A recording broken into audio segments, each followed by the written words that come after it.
West Tigers podcast, episode number 416. Post-mortem of a 34-14 defeat to the New Zealand Warriors, joined by Nick and Garry. Nick, what's your one word? Very hard to come up with a clean one word, Eddie. Very boring term, I guess, deflating, especially after last week. You get a little bit of a hope up after beating the Roosters and then felt very let down today. So just, as a quick, I guess, indication of where I am, my street's got quite a few houses being built at the moment, and there's lots of nuts and bolts all over the road and nails. And quite often you drive past and you'll end up with a puncture, and it just feels like watching this team is constantly giving me punctures. Garry, hello, your one word. Yeah, mine is similar to Nick. It's just exhausting. This team to support and follow is exhausting.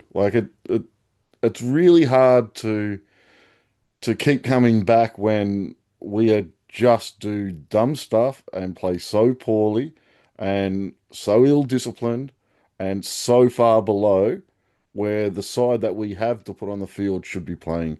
It is just so exhausting and frustrating. Joel's word, you guessed it, boys. Physicality. He also went with the word nine. He said it's a disgrace that we've lost 9 times in a row to the same opposition. And Steve just went with demolished. He said that's what happened on both sides of the ruck today. I'll run through the submissions from the West Tigers podcast forum. Nat Max 78 went with clunky. Attack was clunky every time we had decent field possession. Seek and Destroy went with Doueihi. He must go to 13 next week. Taylor made a left centre. Vozzy 9. He is a long-time listener, first-time poster. So thank you for contributing, Vozzy. He just went with Appy. We've gone all in on him, and we've got zero game plan around him. He went on to say 18 needs to stay around the ruck. Push the halves wider. Taylor Mays just strike centre. Teddy S said arduous. Lost the forward battle. Lost first contact. We looked better with hope. AD, Luai, Louis and Appy looked like reserve graders out there. Kiwi Tiger said flat. We were not up for the grind. Snake was bewildered. He said he's bewildered because individuals that spend all week training together look like they have no idea when they get on the field. Re-signing Appy for 2 years looks like a big punt. Plunder Monkey said out-muscled. Plenty was in the Tigers' favour today in regards to the team changes, with the Warriors missing some senior guys and us getting Appy and Jerome back. However, they belted us all day.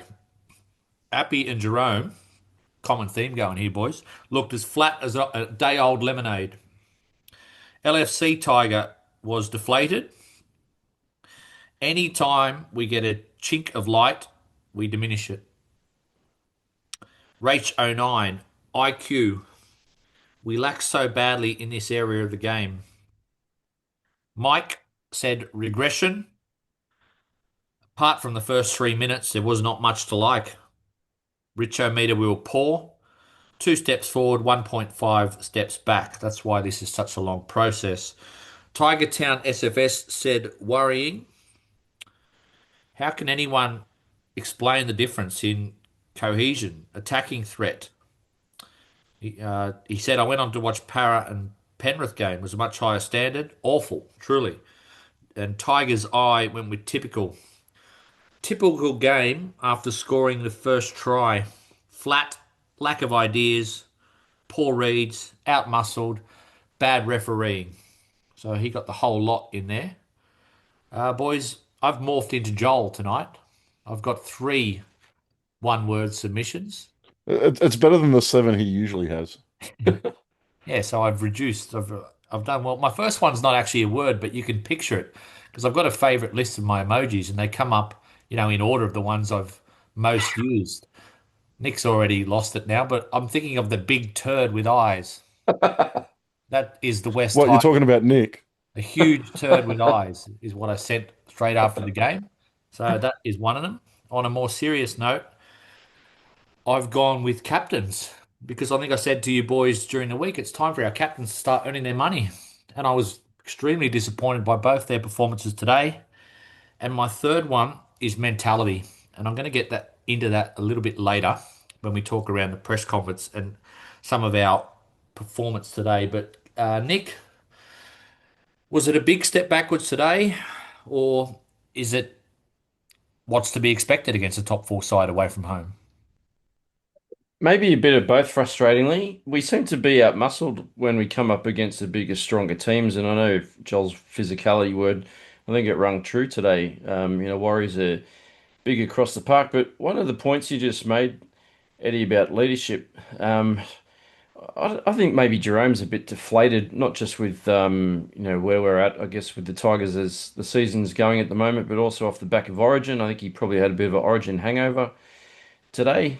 He just doesn't look like the same Jerome Luai that I saw in the first sort of 4 to 8 weeks of the comp when he was really coming out and screaming and jumping up and down and high-fiving everyone as he ran out through the tunnel, when he first ran onto the field. Just looks a different player. Appy looks beaten.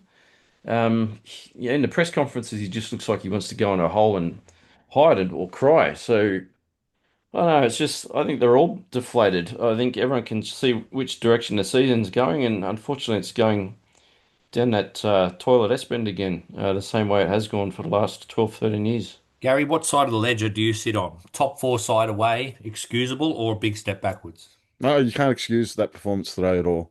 And I was a little bit disappointed with Benji's press conference, and I think you're going to raise it a bit later.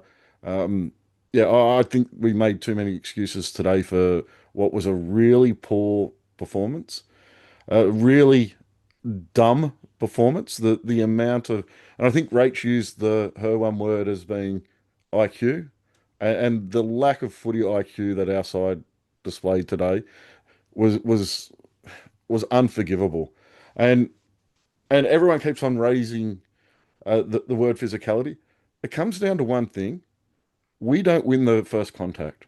So we don't win the first contact when we have the ball, and we don't win the first contact when we're defending. And if you can't do that against a side like the Warriors, they're just going to steamroll straight through you and keep going straight through the middle, which is what we saw, especially in that second half today.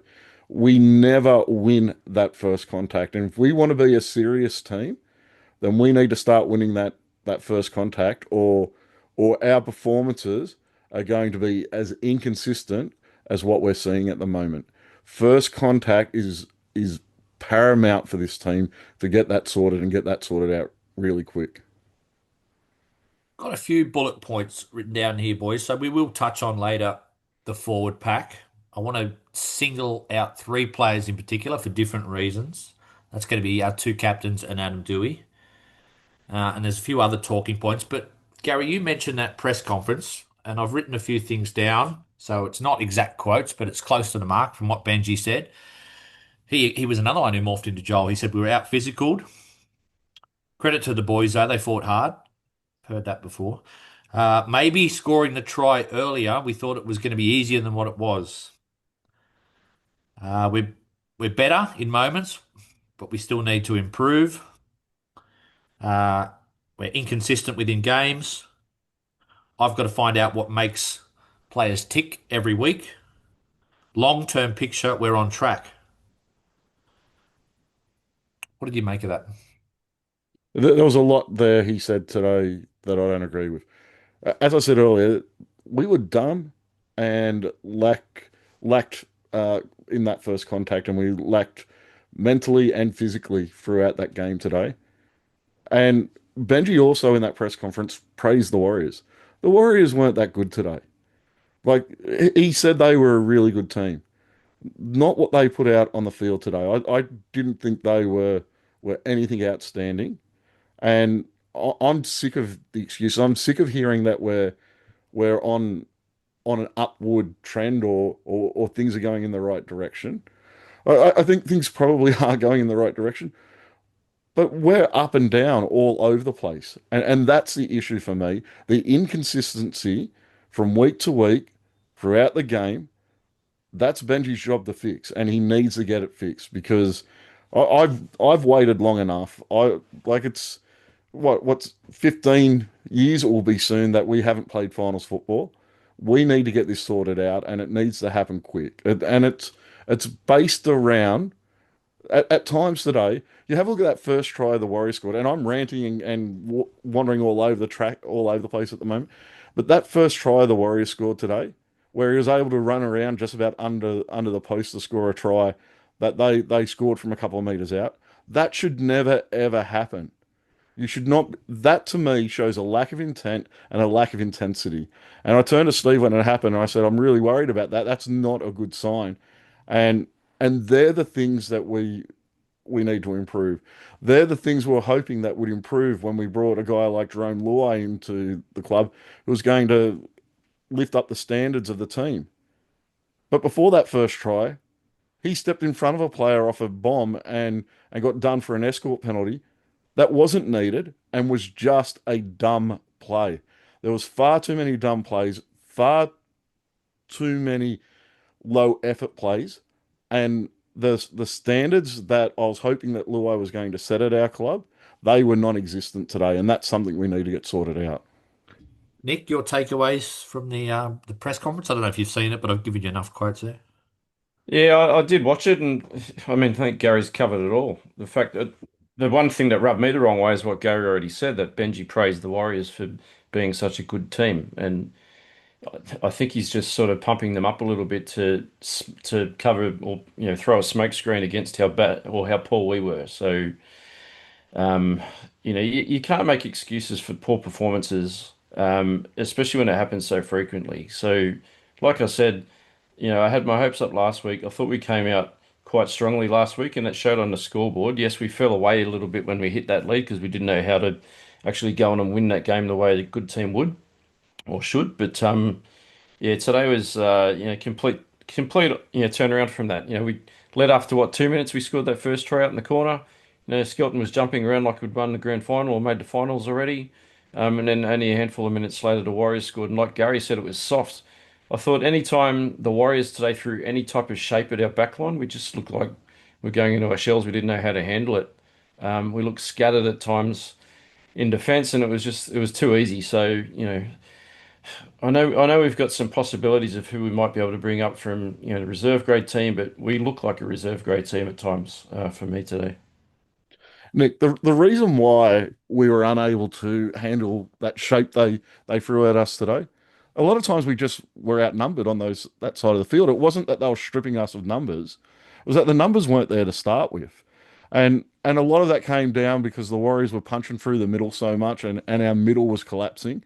Yep. But at times, it looked like we almost miscounted the amount of space they had out on that left edge, especially. I think it just was unforgivable today, and I don't understand. Like, I really don't understand why we're so short so many times out there because the shape they ran today wasn't anything amazing. Like they didn't have to do a lot to score those tries because there was just no one there. I don't know what's going on with our defence. It looks like to me at times we make a lot of really poor defensive decisions.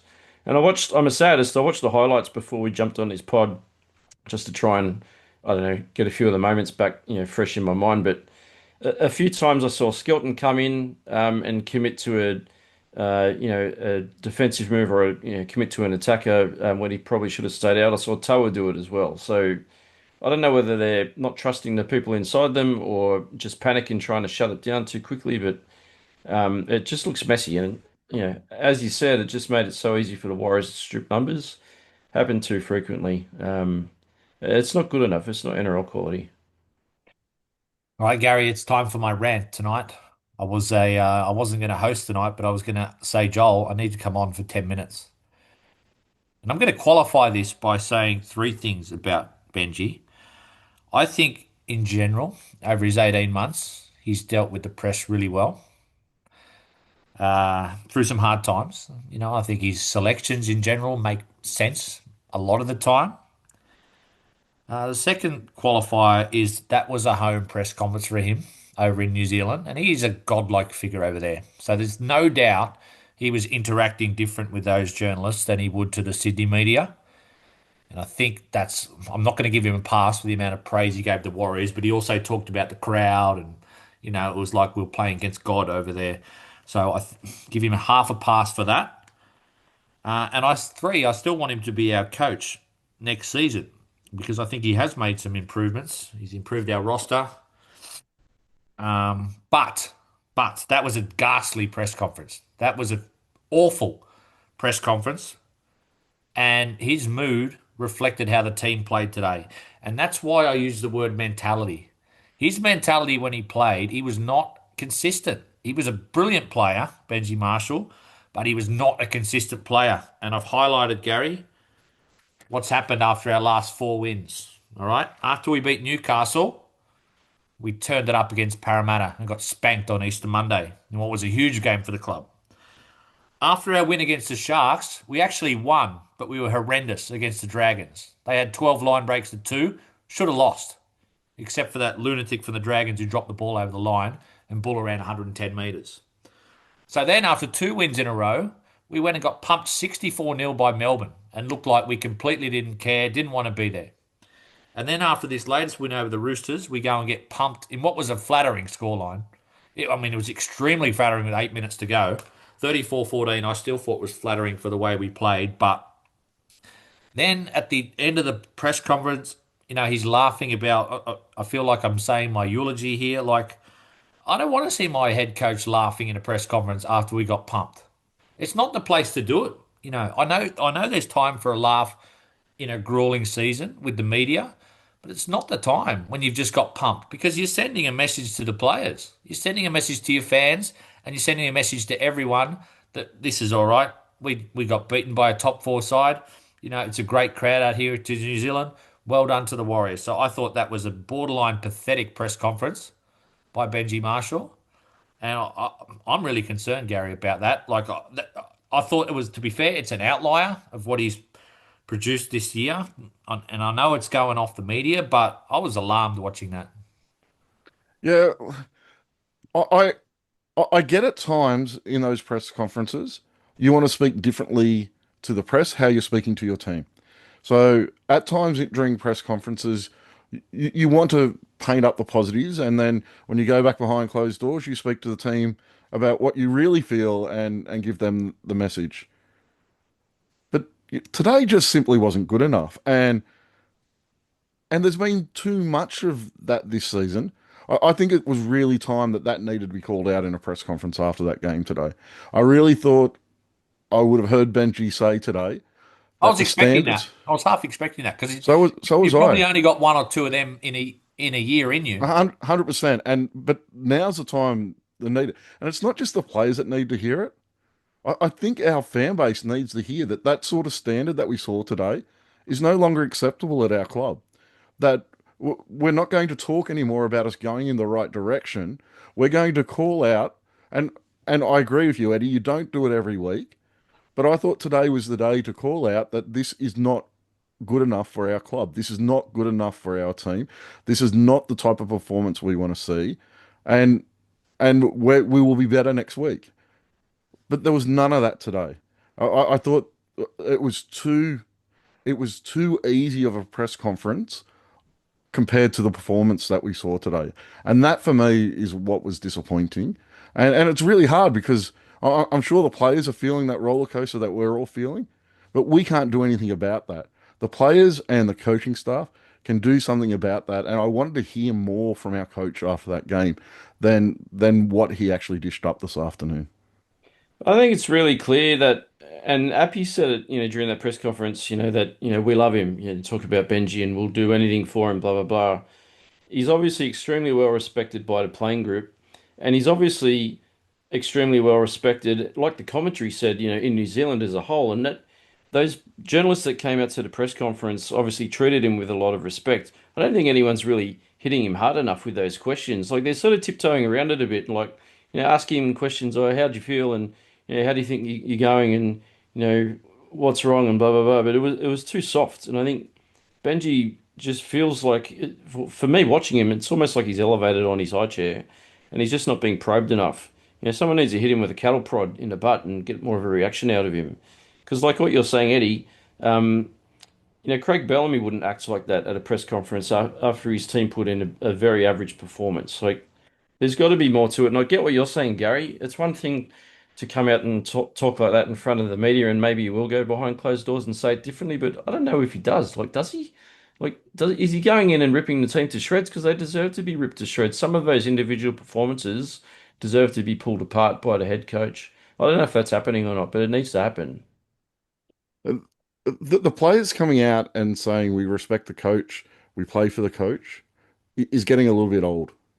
I think it's time that that is shown on the field that they go out there and they play in a way that shows that they're playing for Benji Marshall. Because at times it doesn't look that way. At times it's just not the application and the effort is just not good enough at times. And I thought there was a number of occasions today where the application and the effort just wasn't good enough.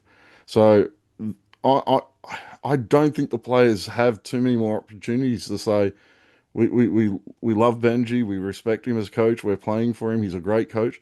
I don't think they have too many more opportunities to say that because they need to start showing it. They need to start showing it on the field because today, yeah, if anyone can't tell, I'm very annoyed with what we dished up today.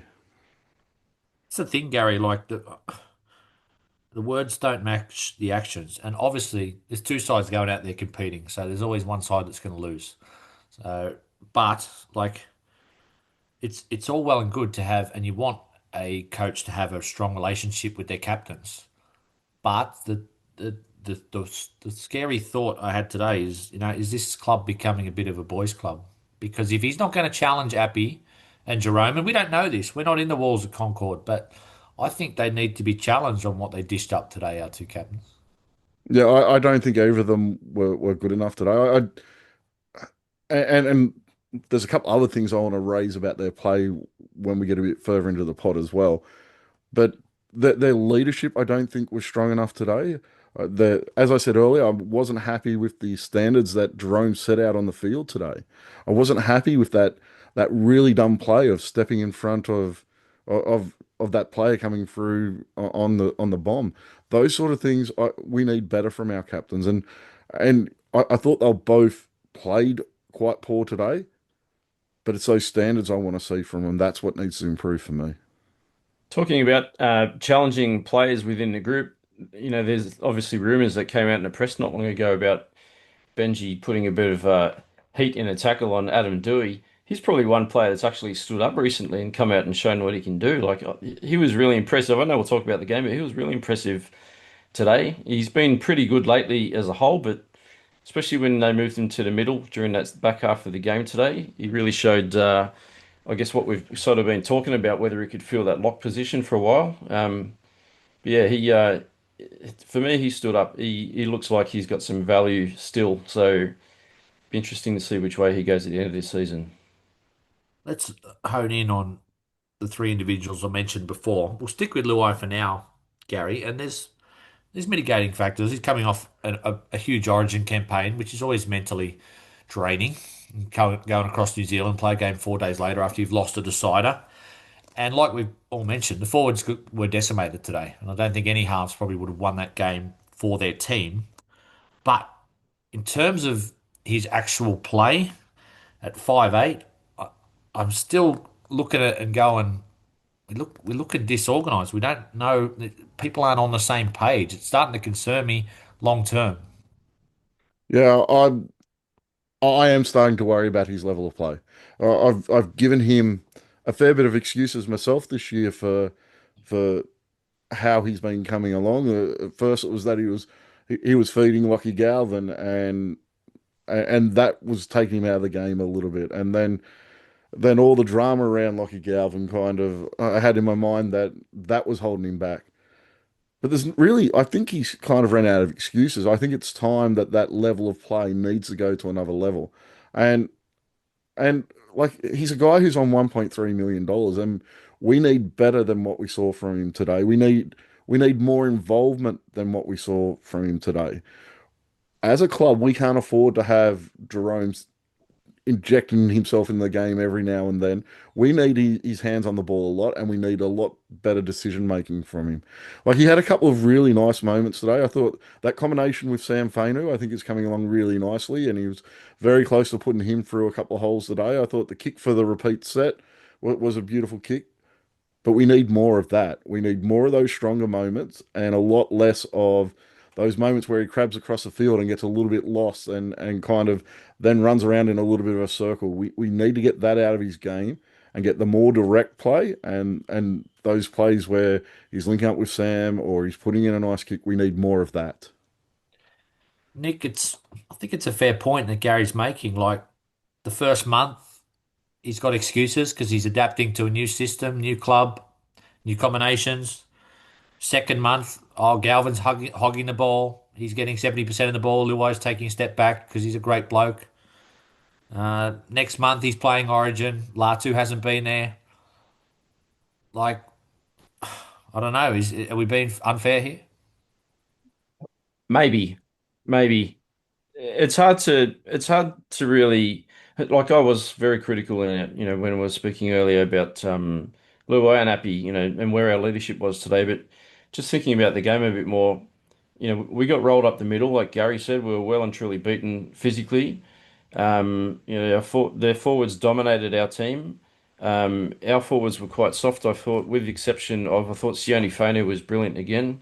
Um, I'm still not sure. He came off the bench, didn't he? He didn't start today. He came off Yep. the bench. Yeah, whereas I would be starting him. But when you look at our bench too, Tristan Hope, Seyfarth, Sione, and Jack Bird, it's interesting because when I think about that Dogs game, I know Galvin was dropped, just not long before the game started. But when I listened to Serrato's press conference, he spoke about his reasons, and he thought he just wanted a bigger forward pack. He thought he wanted to go with four forwards against that Cowboys team because he thought they'd need to dominate a bit more up the middle. And to me, that's a smart move, and a gutsy move too. But I don't know what we've got in the back pocket. I know Royce Hunt. I don't know how he went in reserves, Gary. Do you got any idea how Royce went? No, I didn't see the whole game. I've only seen highlights of it, so yeah, I don't know how he Okay. went today. So I know the last couple of weeks he's been pretty good, and his stats have been a lot better. So maybe he's still on the nose, but and I know Steve said he's the type of player that we do need back in the team to provide a bit of impact because I don't think we've got that impact apart from Sione. So Sione's been coming on making immediate impact. I think his first hit up today ran for about 20 meters. He just carried about four blokes, a long way past the advantage line with him. But yeah, I don't know. I want to give Jerome a little bit of the benefit of the doubt only because what is this? His second game with Latu, and Latu's only a kid. He's only 20 years old, and in his second full 80-minute game of NRL. But it's worrying signs. And like I said earlier today as well, what have we got? 7 games left. So for me, it's 7 games left to give the fans some type of hope of what we might be able to see next year. Because if we're going into next season off the back of performances like today, and I'm very worried, I don't know what we can do to turn it around. Gary, there were varying levels of excitement when Jerome joined.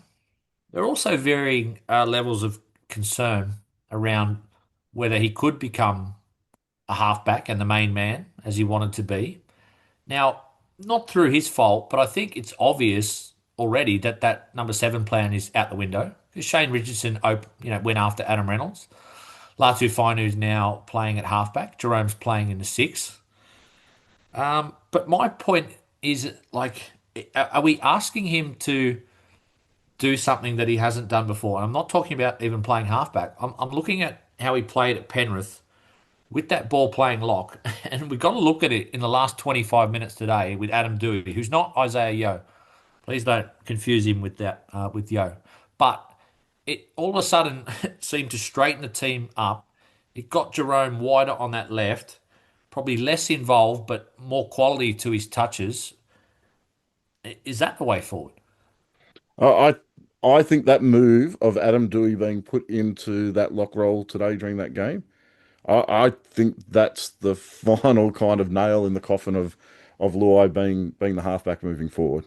I don't see him taking on that role, and I 100% believe that for the next couple of weeks we need to put Adam Doueihi in at lock and see what he can do there. I think it's really important. I've been crying out for a guy who can play 13, who can ball play for, I don't know, for years now. I think it's been one of our biggest issues. And I like, it's also, Gary, become nearly the most important position, well, definitely the most important position outside the spine in the game. no, it's to the point now where I It am is the almost at the spine. point where you consider it as part of the spine. So an extra player in your spine, because I think it's that crucial. Yo, as you said, shows how important that role is at Penrith. The lock-in sides that play that way, they play your traditional kind of seven role. It's a little bit different because they're you're looking for a bigger guy who's able to run the ball as well, who's able to push out 120 meters a game meterage. But their ball playing and getting into first receiver is almost like a traditional halfback. Yo, you could put in and play him as a halfback because that's the style of play he plays. So I thought we looked a lot better today when Dewey went into that role. I thought Luai looked at his best when Dewey went into that role. I thought as you said, it straightened him up really nice. It gave him a little bit more space out wide, and I really want to see us do that moving forward. And it looked good today, but I'm fairly confident that's not something that we've trained with for training either. So I, I'm a little bit concerned that we're kind of adapting like that on the run and making those sort of changes. But I do want to see what this can look like if we do put him into that role. We do train with him in that role, and for me, I think this is an opportunity of a position for him to play in our club moving forward. I want to see over the next 2 weeks how he can go in that role, and then you look at signing him up for next year to play that 13 role. I think it's really important. It's desperately needed. My only concern is how he handles that defensive workload in the middle. I've I've had concerns about his defense all through his career, and but let's put him in there for the next couple of weeks and see how he can handle that role because it could work out to be a bit of a masterstroke for us because I thought we looked a much better team when he stepped into that role today. Nick, you praised his game earlier. I got to say, like the Manly game, he was probably our best. I thought he's probably our best today. Even before he moved into the lock role, he was having a fairly strong game out the centres. Had some couple of defensive lapses, I think, early for one of their tries, but I think it's probably a no-brainer. The position we're in, we're not going to make the eight. Yes, we want to win every game, but I think we've got to try something to help Jerome and help our halves and get a little bit more nous maybe in the middle of the field. Or It's a Brent. funny one. Yeah, it's a funny one, isn't it? Because not that long ago, Gary said he never wanted to see Dewey in the halves ever again. We stuck him out in the centre, and I agreed as well that I thought centre was Dewey's best No, I position. still don't want him in the halves, mate.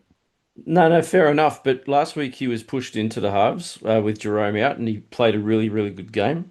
And he backed himself as a ball player.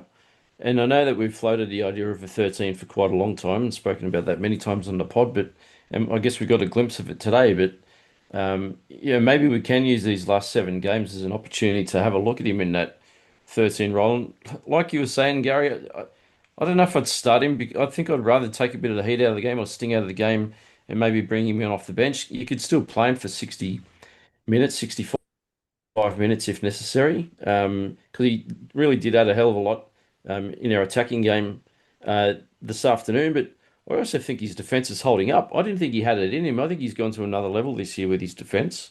Even when he was tackling in the middle today, he looks really strong and probably a lot stronger than some of the people outside of him too. So whether he's happy to be a 13, I don't know.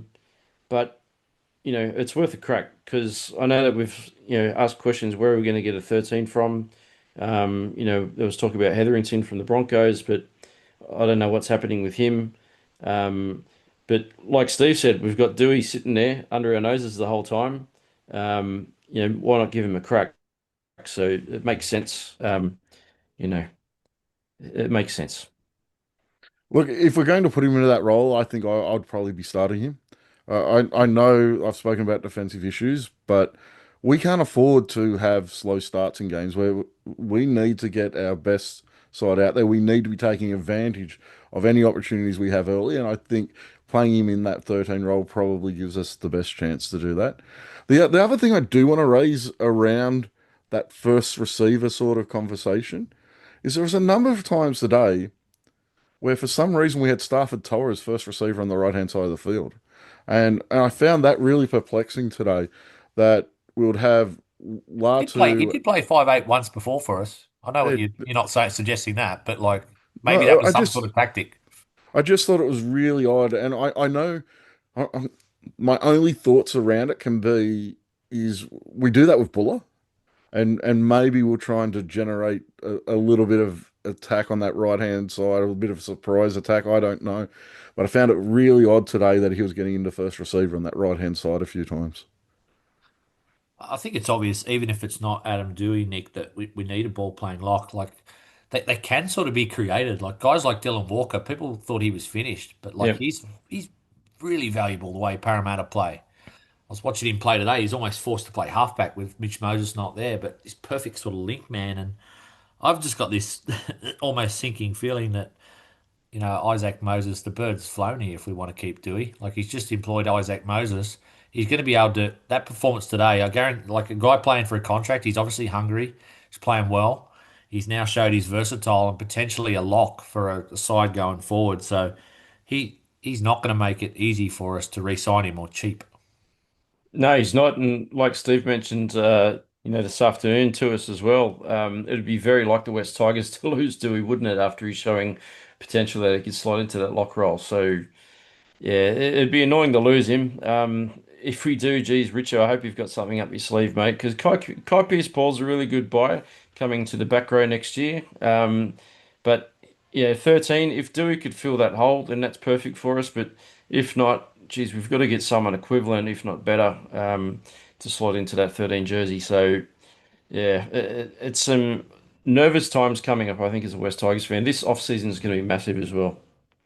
Well, look, let's not get too carried away with him in that 13 role yet.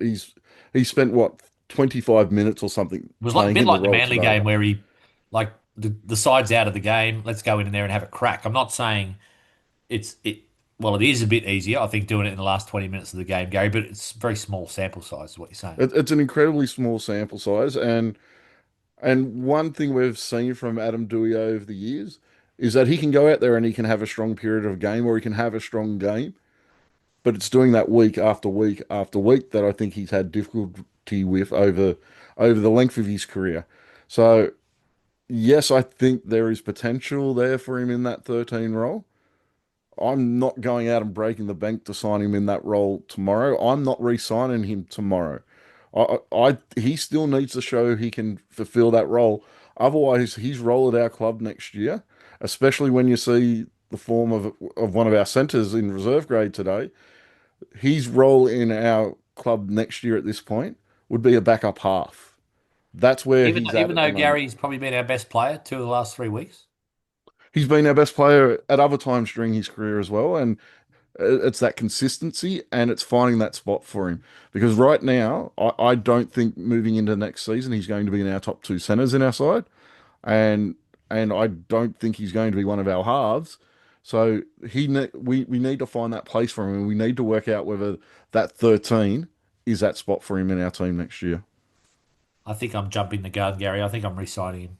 Even if he probably won't accept 1 year, but like I look at our squad, whatever you think of Dewey, he's a first grader. Like he's a first grader. And how many first graders do we have? Yeah, where are you playing him? I don't know. But Bulldogs got absolutely crucified for signing 8 utilities. How are they going? Yeah, yeah. Look, I don't disagree with that, but there's got to like I Taylor May scored 3 tries today in reserve grade. I would be having him in the centres next week. Yeah, I I don't want to disagree with see. that. But look at like Kurt Mann and Jared Salmon, all these guys are turning into be outstanding signings for Canterbury that were like Yeah, utilities. and Adam Dewey could do the same, but he needs to show it for me. I'm not going out and offering him a contract when I'm not sure where he plays next year yet. For me, he really needs to show that he is in for that kind of 13 role. For me, if you don't give Dewey the 13 jersey, then it's either Alex Twal No, continues it's in the someone else. 13 or you go outside Who? the club. And so I'm looking at Zero Tackle website now. So off contract locks there aren't many for next season. Jack DeBellin's listed, but he's going to Parramatta. So Adam you're Elliott, signing your 13 off a 25-minute performance. no, but I think what we've got in the club, he's probably the best option. Yeah, I don't disagree with. Well, to be honest, I don't know that yet because I don't know how he's going to hold up defending in the middle Well, for who else have for we got in the club? Who else have we got that would be a better 13 option? There's no what one. There's what if Matamua who's what if he can't tackle? disappeared. I think that's more a mentality thing, Gary. I think we know he can tackle. Like he's not his lack of Uh, pace has probably been exposed in the centres. he- It's more going to be is he up for it like physically? I don't think he play, can't do it. playing at six a number of times over the years, he's been bumped off in front on one-on-one tackles.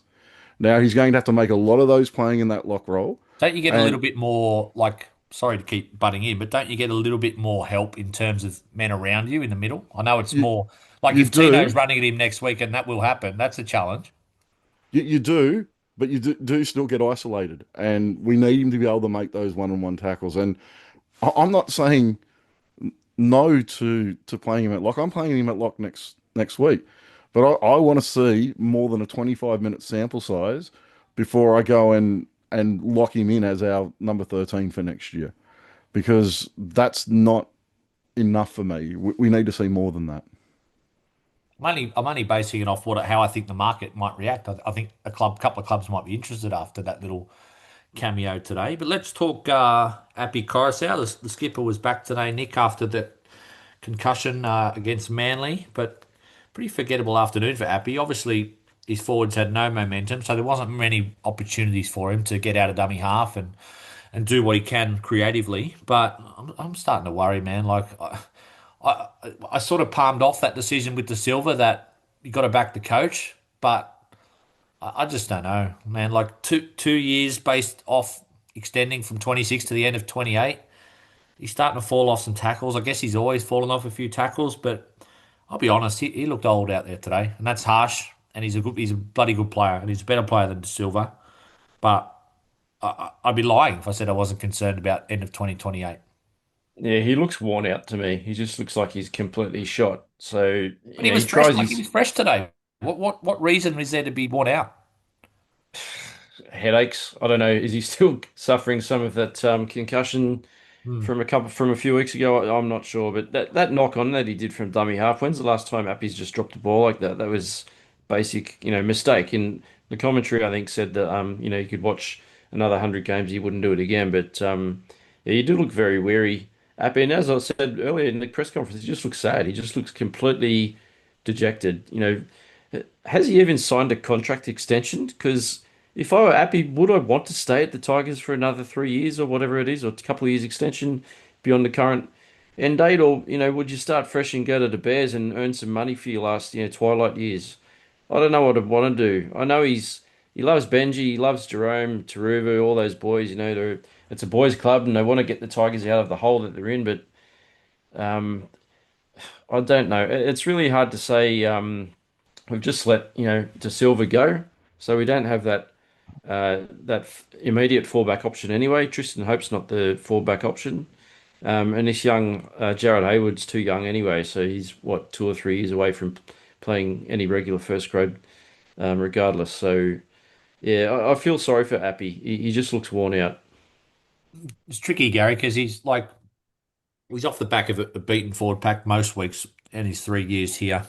Uh, but I do think his powers might be waning. Like he's had a couple of unbelievable games this year, which have masked probably a lot of average games, and I feel he's had a lot more average games this year than his previous 2 years. Is that unfair? Am I being scathing tonight or not? Look, I don't think he was great today. Like I thought he was quite poor. But I'm willing to give him the odd one. He's a guy that gives his all for our side. I actually don't think Jared Hayward is that far off, Nick. I don't expect him to be 2, 3 years away. I think we'll see him play next year. The Is guy's he 18. 18? He's Yeah. 18. So I don't think he's that far away. And I think we'll start to see him come into the side at some point next year. You have a look at a guy like Talon De Silva. He debuted at around the 18-year-old mark. So I expect we'll be using him at some point at least next year, and then a bigger role coming on after that moving forward. But Appy needs to be better than what he was today, and I'm sure he knows he needs to be better than he was today. Um, I do have concerns about the length of that contract, and it does worry me at his age signing a player for like we've still got another 3 years to go, and I think at times we overplay him. Like the amount of times and I'm not going to use that as an excuse today because he didn't play last week. But the amount of games where we're playing him for 80 minutes, I don't think he's at that point of his career where he should be playing 80 minutes, probably at all. I think we should always have someone on to take part of that role. And I think once we get to next year, that will be Haywood. And over the course of the next 3 years, I think that transition to Haywood, which we kind of all thought was going to happen with De Silva, I think that transition to Haywood will happen over the next 3 years. On Haywood and all of our young kids in general, are we debuting them too young? Because Uh, what other clubs are debuting 18, 19-year-olds every season? Mate, we're definitely doing that, but that's going to happen when you're a side that's won three wooden spoons in a row. You're going to be trying new things. You're going to be trying to get young guys into your club. You're going to be trying to get them out on the field. For an example, Macassini, I would not be playing him this year, and lots of people, including people on our pod, have called for him to play as soon as he turns 18. I don't see the rush in that. I don't see the rush in bringing a guy in Difference. as soon It's as he different turns because you're 18. talking about me, Gary. There's a difference between playing him and playing him into the ground. Like other clubs debut young players, but Yeah, they give them a taste and then they put them back. We sort of put them there and then they stay there and then they get burned out. yeah, I don't disagree with that as well, Eddie. I just don't see the need to play a guy the week after he turns 18. Um, Especially when I think Toa's had a fairly good season this year, but I'm actually quite worried about him because I thought he looked busted again today. There's something wrong with his elbow, and at times he was carrying that right arm really badly. So we may get to the point where we don't have a choice but to play Macassini. But I'd like to wait, and I'd like to wait as long as possible for Haywood as well. So just to circle back to where we actually started that conversation from. Let's switch sort of to the forwards, and I'm sorry to our listeners if I'm being overly negative tonight, but I just they were the three main talking points for me is the two skippers and Doueihi on the positive side of things. But Gary, the forward pack today was comprehensively beaten by the Warriors. I thought even with Terrell May, it's interesting. Like I compare him in like the really early stages of like an Appy. Like I thought today he was sort of backing into some tackles a little bit. There wasn't much cut and thrust there. I know he got a rest just before half time, but I think that's a warning shot for a guy like Benji, even though he was elite playing 80 minutes for the first 13 or 14 rounds this year, that maybe you're squeezing the lemon dry.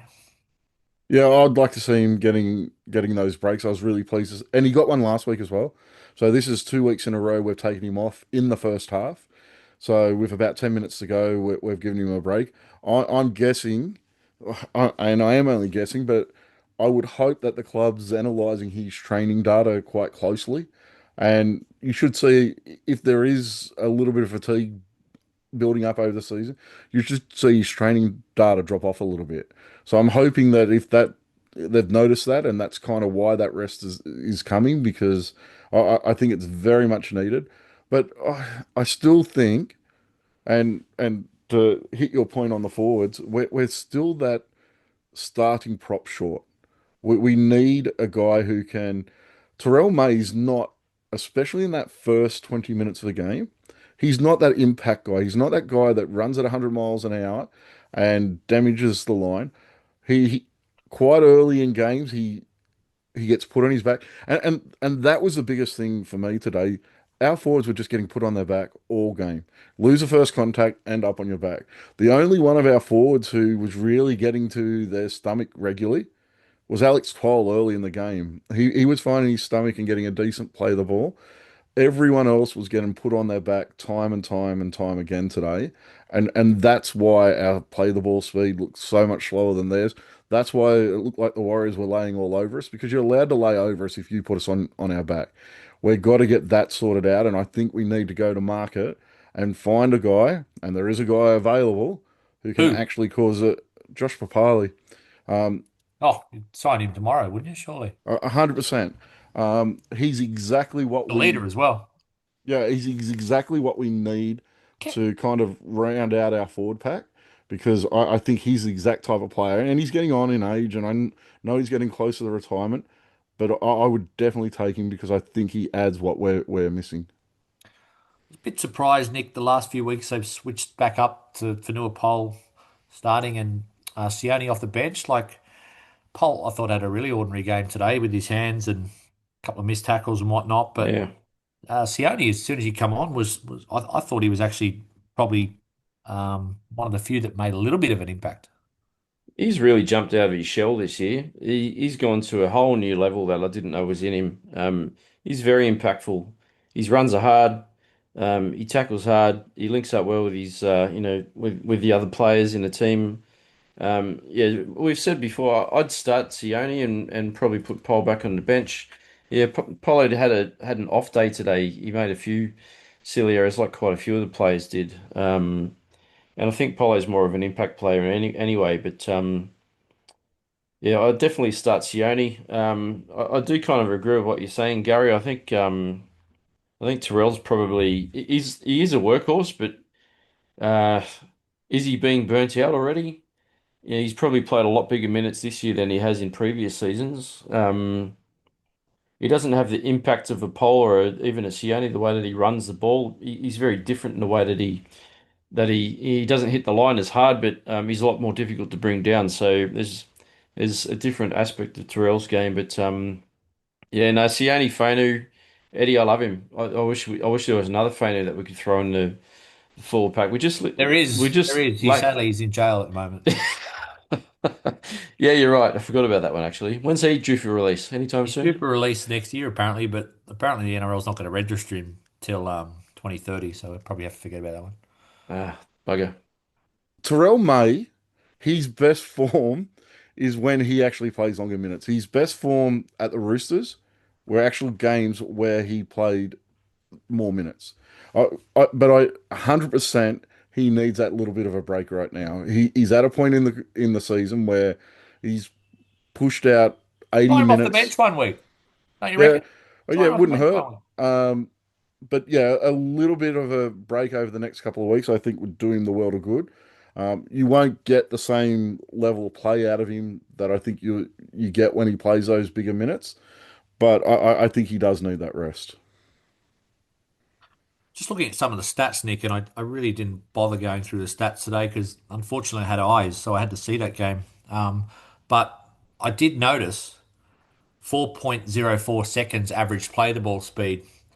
And Jared Sutton, I'm not even going to whinge about you because you're not even worth whinging about because I could whinge every week about how poor referee you are. But there were four of our forwards, Pole, May, Suka, and Bird, that were sort of mid fours in play the ball, which showed basically they got put on their ass. Yeah, how's that rate in comparison to other teams and The across the average, there's a season? bit of a theory going around that Volandis has asked for the referees to try and average 3.5 or 3.7 second play the balls for both teams, so teams can stay Okay. in the fight, which is a conspiracy theory. But today it was a pretty clear difference. So 4.4 is about as slow, or 4.04 is about as slow as you get for a team. But I thought it was probably warranted the way we ran the ball. Yeah, and we're getting manhandled on the ground, which comes back to Joel's physicality too. So, outmuscled right across the field and obviously showed in those statistics. So, I don't really look at those stats, but it is interesting. We're getting dominated on the ground, and that affects the play to ball speed and affects your line speed and affects how quickly the defense is up in your face. So, yeah, a lot of knock on effects. It actually stands, true to a point. Eddie, I know you said the score flattered us, and it did, but like you said early in the pod, with 8 minutes to go, we're only down by a try and a goal, or 8 points, I think it was. So on the scoreboard, we were right in it, and if Adam had kicked a little bit straighter early on, we might have only and only been a try away from, hitting the lead if we had been a bit smarter, but not to be. Those play the ball speeds, there is a massive difference between 3.5 seconds and 4. Like it doesn't sound like a lot, but throughout the game, that is huge. And as I said earlier, it comes down to us not winning that first contact. If you don't win that first contact, you can't win the wrestle, and you end up on your back. And once you're on your back, they're allowed to hold you down that little bit longer, and it just puts you out of the game. And that's what we saw today. Joel Shredder, Nick, I haven't seen it this season, but I'm going looking for it tomorrow. And I'm sorry, Jack Bird, but you're going straight through the shredder because he just looks broken as a footballer to me. I was worried when we signed him that he was broken. I thought he started the year well. Now his body's probably just completely beaten up.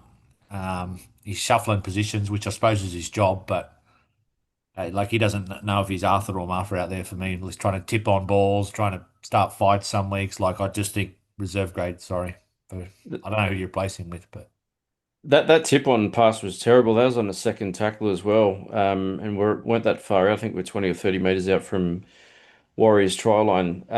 Yeah, Jack Bird is an interesting one, isn't he? He was an interesting buy when we got him pre-season. All the talk during the pre-season, he was training on his own, trying to get his fitness up. That he saw himself as a lock and he wanted to be that ball playing lock, but that hasn't really happened at all across the year. He's filled in at back row and he's not big enough or impactful enough to be a back rower.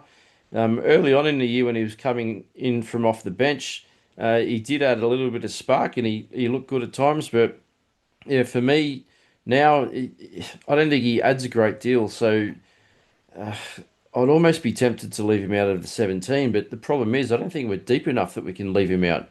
I think we you'd just probably need. bring Royce back in, wouldn't you? Maybe a big forward. I would. I don't. Again, I don't know what's going on behind the scenes there, but I would 100% give Royce Hunt another shot. So I'm a bit worried actually with Royce. I don't know. I know he was talking about retiring before he signed with West Tigers. I hope he's not going down that path mentally. That he's just mentally checked out. But yeah, I don't know. I definitely bring Royce back. We definitely need and lack a little bit of size off the bench. We're definitely missing that in the rotation. Bird isn't in my side next week, and I think the fact that Adam went to lock today, that probably puts another nail in another coffin of him in that 13 role. Um, we moved Adam out of the centers and put Bird into the centers. Next week, I've got Taylor May coming into my side. He's playing in the centers for me, and because of that, Bird drops off the bench. So Bird, it's an easy replacement next week because you're replacing him with Taylor May, who will be or should be. I think he's done enough to warrant selection next week.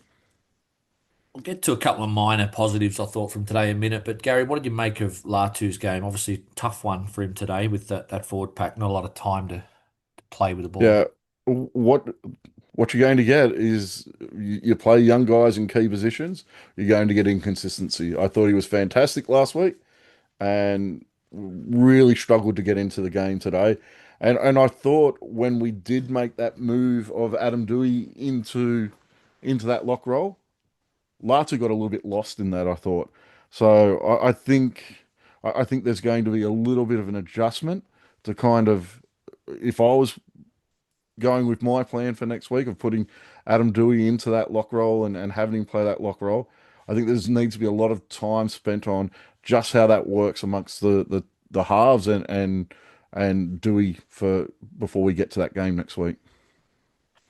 Well, Nick, my plan during the game, involved about 27 changes, including coaching staff, trainers, everyone. But I've calmed down a little bit since then. So I think Charlie Staines is putting a bit of pressure on Jarrell Skelton. Like I was, for a guy who looks like 80 kilos ringing wet, he was one of the few guys finding his front out of the backfield for me. And Skelton is still having some real issues in defence. Yep. He's still running the ball fairly hard, although I wouldn't say as hard as he could run the ball. So I think that's a tricky one.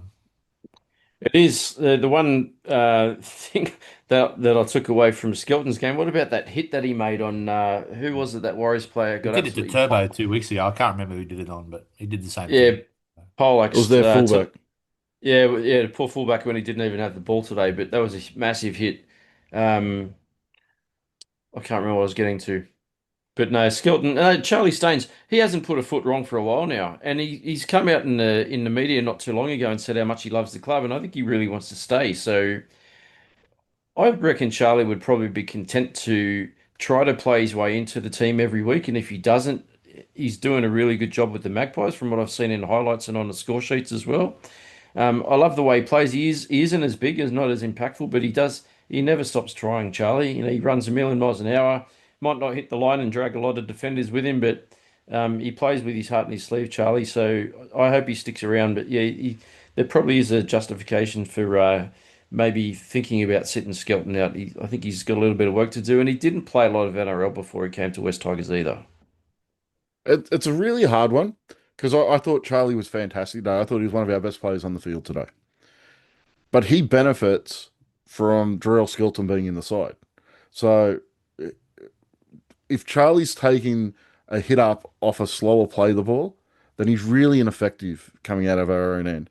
If he can take that second hit up or the third hit up after a guy's already caused a little bit of damage and got a quick play the ball, then he's able to cover the ground really quickly and that allows him to get into a position where he can find his front and get a decent play the ball. But he's very reliant on what happens at the play the ball or the tackle before. And you'll have noticed today that the Warriors spent most of the game kicking towards Skelton because your tactic in that is you don't want Skelton taking the second hit up, so you kick it to him so he has to take that first one, and it's a little bit easier to contain him. But Charlie then benefits from that next tackle. They didn't kick to Charlie at all today. I don't remember him returning the ball at all. So it's a really tough one. I wouldn't be making that change now. I would consider that change when Buller comes back and Taruva moves back to the wing, because I think Taruva can get you that little bit of punch, and then you can have Charlie play off the back of that. But at the moment, Charlie's benefiting from having Skelton in the team. So to replace him with Skelton, I think you'd take away some of his own effectiveness. Yeah, Gary, I had Sione, AD, and Charlie were my probably best three today. The other one I thought, and this is probably going to frown at me when I say this, I think Seyfarth's been better since he's gone back to the bench and playing middle. No? Without a doubt, I think I was saying all preseason that his best role is playing off the bench as a middle forward. I think he can provide a little bit of that. You're not relying on him for as long a period of time, so you don't get as many of the silly little errors or the dumb penalties or the laying in the ruck for too long. So I think it's a much better position for him than asking him to play 80 minutes out on an edge. His lateral movement doesn't get caught out as much when playing in the middle, and he does a much better role at that, despite being a guy who can never win the contact with or without the ball. I think that role is much better suited to his game. Like at Oval next week, something to look forward to, Nick, at least for the fans. 2 o'clock Sunday. Looking forward to it. I will be there. I've got a leave pass from the wife. Locked that in this afternoon. So yeah, looking forward to that. Hopefully the weather's really good. Hopefully we can get a bumper crowd, at least 16,000. Want to see that hill filled on Sunday. So Titans won't be a pushover. I don't think any team in this competition is a pushover, especially against the West Tigers. But my God, I hope we can just come out and put in an 80-minute performance where the players, turn up and want to play for the fans because the fans are going to turn up. So, Benji, Appy, Jerome, if you're listening, I'm sure you are. Just please give us a performance to make us proud next week. They're usually pretty good at Leichhardt, Gary, but I do have some concerns about this game. Um, Leichhardt favourites is a lot different to coming in as Leichhardt underdog, which we usually do, and I think we've won 6 of our last 8 there at Leichhardt. But that Gold Coast team, I know they're running last. I watched them play tonight. They've got some speed and they've got some power. They've probably got less IQ than us. That's the only thing keeping them below us on the ladder. But um, your initial thoughts on that game? I know it's not midweek preview, but Yeah, at this point, I'm not very confident after what we saw today. Now, me being me, that will change throughout the week, and by the time we get around to the game, I'll probably be expecting us to win. But we don't handle speed or power well. They're two traits that really we struggle to come up against, and that does worry me next week. The power that they have through the middle and the speed they have out wide, I think is something that can cause us some problems. But it could be a woeful game. We played a game against the Titans a couple of years ago that was like 4-2 or something with a couple of minutes to go, and then they scored right at the end to win the game. It was a horrible, horrible game of football. I think we watched it together, Eddie, at West Ashfield, and I have images of that game maybe repeating itself next weekend. I think that was 4-2 or something like that, and Gold Coast scored in the last minute. But a bit of a treat for the fans this week of the podcast. We've got Adele Hage on. I'm going to record tomorrow night with him and Rob Bashara, and I'm going to break down. I'm going to ask the coach to break down our attack, take a real deep dive on our attack this year and what he makes of players like Jerome Luai and Adam Doueihi and Latu Finu and how it's all fitting in and what's not working. So we're going to get 3 podcasts for the price of none, Nick. You usually do 2.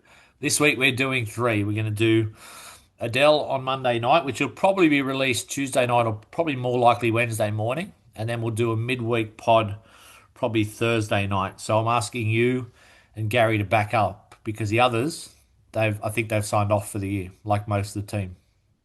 I'm actually going on holidays with the family tomorrow, Eddie, so I won't be back until Friday evening. But you know what? If I'm needed, I might take my laptop and my headphones. So if you need me, just send me a message and I'll jump on, mate. So are you going to do all 3 of them, Eddie? Well, Gary, this is what happens when you start losing games. People jump off ship. I'm consistent. The only time I don't seem to come on is when we win games. Maybe I'll get accused of loving losing or something like that. But I was out celebrating that Roosters victory last week. But unfortunately, I think Joel he got a headache watching that today, so he was unavailable. But I am looking forward to that one, talking to Adele, and then we'll do the midweek one. So, boys, I know it's been a bit of a tough carry tonight, Gary. You're looking there like death warmed up at the moment, looking at me like you have been all. I know when it's not a visual one, but you cracked a smile finally. Yeah, I may be suffering a little bit from a big night last night, and watching that game with a self-inflicted headache today was quite difficult. How'd you go there today at West Ashfield? Yeah, it was a pretty good turnout there today. A lot of people there watching the game, gave away some prizes, so yeah, had a pretty good day out at Leichhardt. Got to sit down with Mike and Rach and and Steve. Don't forget Steve was there, and yeah, and watched the game with a whole heap of other Tiger supporters. It was just a shame it was such a poor game. All right, well, I haven't heard from Steve or Declan or Joel, so a big hello to them and shout out. Thank you, boys. See you during the week. Thanks, Eddie. Thanks, fellas.